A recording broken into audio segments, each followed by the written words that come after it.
I'm going to try to keep this short because, boy, it's tax season. I got a lot of taxes to collect. I got a lot of other documentation I need to collect for another gigantic project in my personal life. Who knows? Lots of documentation to collect. Paperless. We've moved from the paperful annoyances to the PDF spread everywhere else annoyances. It's probably more efficient. We always forget, like, when you actually digitize something and we complain about it, how much more efficient it actually has become. We have a short memory for how terrible it was, which is a topic that's interesting to consider for your digital transformation. We don't have the chance to complain about airline travel anymore, so the focus that a lot of us have in the thought lording and thought ladying industry is filing expenses. Now, for the most part, every single company I've worked at, large, small, everyone hates filing expenses. It's because it's a process not actually built for the person doing it. It's built for the company's financial responsibility, for the auditors, for governance, all sorts of things like that. So the efficiencies built into the system are around saving costs doing it. You don't want to pay a lot for your expensing system. The integrations that it has with your existing systems and how well it serves the needs for your finance office. Last on the list is typically the user. And that's just evident from what the software looks like. That is the turn that you need to take in your mind when it comes to filing expenses. It also becomes a good thought exercise for thinking about the way your organization does software as well. As I'll go over in the following, it allows you to identify who the true stakeholder, the true user is. It allows you to also realize if you're focusing too little on ancillary people, end users, like myself, who are filing the expenses. And it also gives you a chance to revisit some of the solidified assumptions that you have about things and really go through how you think about your business. In my experience, filing expenses is built around governance, making sure you're doing proper reporting. And ultimately what that means is built around lack of trust. Someone else is spending money that you don't have direct control over.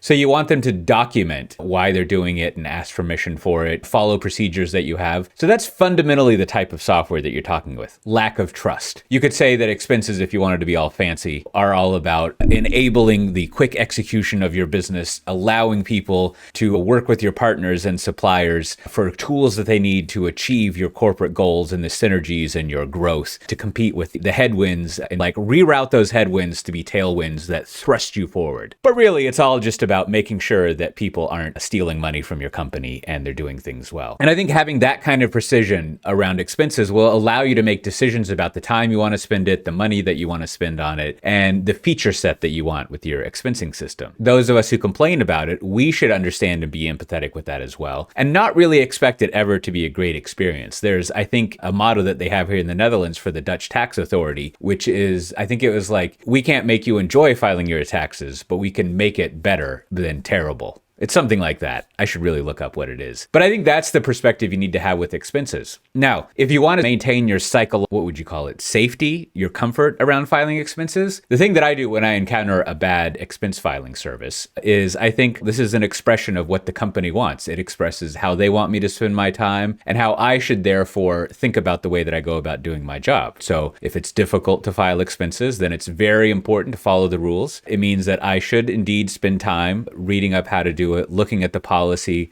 spend time with the training to get certified. And ultimately, if it's so difficult to file expenses that I make the judgment that it's not worth my time to do it, then I just don't buy the thing. I think that is a very good expression of the kind of commander's intent that can trickle down to what's going on there. Having that kind of automated expression of how MicroStrategy affects a worker's day-to-day life is incredibly important. Now, that of course means that it's important for the people setting the expensing policy, setting up the software. They need to be aware of how people will take that direction and revisit maybe every 6 months, at least every year, revisit how things are going and make sure that that policy reflects what you actually want. I mention that because we all kind of file expenses. And I think it's a great metaphor, a great analogy to think about how you think about the rest of your software, right? Whether it's your retail banking, whether it's internal people working on insurance claims, whether you're in a government agency and you have, whether you're doing case working stuff, working through the case of requests for things. Just reflect on that kind of thinking about analyzing how expenses are done and handled. And I think you'll have a good template for looking at other sort of areas in software where you can start taking that product view of things. You can take that Nietzschean thing of unmasking.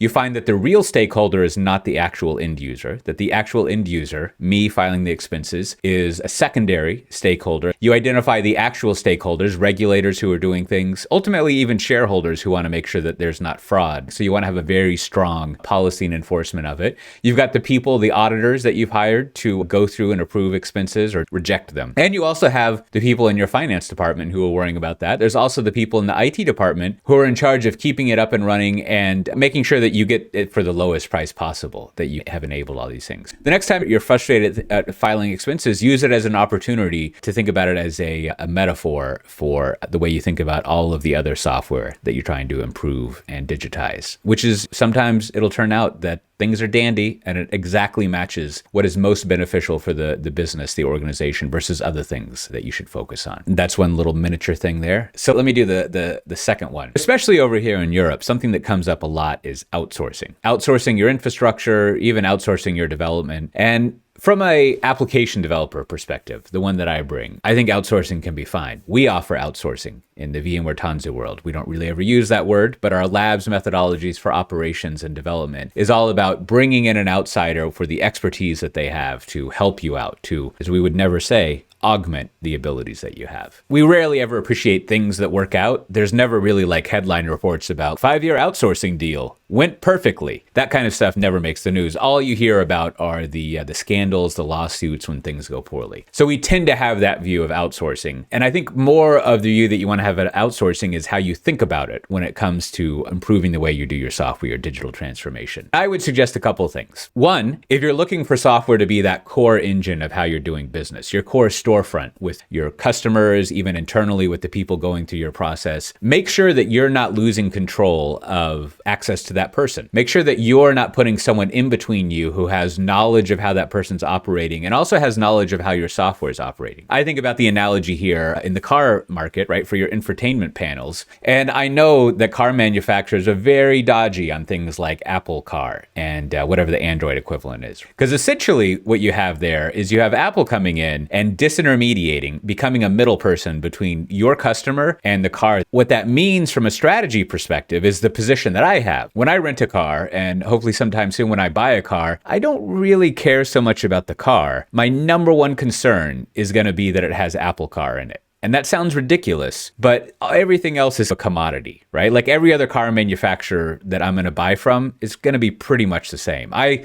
don't care so much about prestige and brand. I do, but I'm tempered enough that I don't want to spend too much money on it. My number one concern is going to be if it has Apple Car. This means that of all the options that I have, it's going to be extremely hard for them to differentiate on anything except price and availability. And no one likes to have to differentiate on price and availability. That's terrible business. So that's the kind of thing, if you're outsourcing that piece of software, in this case, you're way outsourcing it. And you probably have also hired some outsourcers to integrate it into your system. So you really want to think about, are you giving up that opportunity to differentiate by doing custom software, but also having that deep understanding of software that if you do things in a product-oriented way, works out. What that means to me is that I would favor more of the style of things that we do in Tanzu Labs, where the outsourcers that you hire are more helping you transform. They're more training the way that your organization works. So we come in with Tanzu Labs on the application development layer and also the operations layer. What we essentially do is we work on projects with you. We pair up with you across product managers, designers, developers, operations people. And by actually working on those initial projects, we train up and transform the people and their skills. This also gives dual insight for you and also for us into how the organization is set up. And you can see the staff that we have or the staff that now are transformed into other groups, as I'm always talking about, to start to scale up and transform your organization. So that's the first way I would think about outsourcing. I think it's totally fine. I've gone and visited labs where there's larger projects for outsourcing, where they have a similar type of product approach to doing things. I would try to just pair up with the outsourcers that you have so that you're always involved with people and they're always involved. And you're sharing that connection to the customer, that intimacy with the customer, but also sharing the ongoing knowledge of what's going on. And just make sure that you don't completely disintermediate yourself in the name of cost. Because ultimately, if you lose contact with your customer, with your storefront, and lose an understanding what they're doing, that's going to cost you a tremendous amount down the road. And chances are whoever signed that contract 5-10 years ago has since moved on to some other job and kind of brush off their hands of that responsibility, at least if it's gone poorly. So anything else, it's just risk management based on what you want to do with your strategy. As always, this has been your Tuesday Tanzu Talk with 2 little micro segments in there, hopefully not too cynical. If you want to look up, you can get 2 free books that I have. You can download them if you go to tanzutalk.com, or if you want to click down here on YouTube, or maybe wherever you see it, if I have the stuff there. And I'll see everyone on Thursday around 10:30. And remember, if I'm not there at 10:30, it's not that I'm late, it's just that I scheduled it too early. Bye-bye.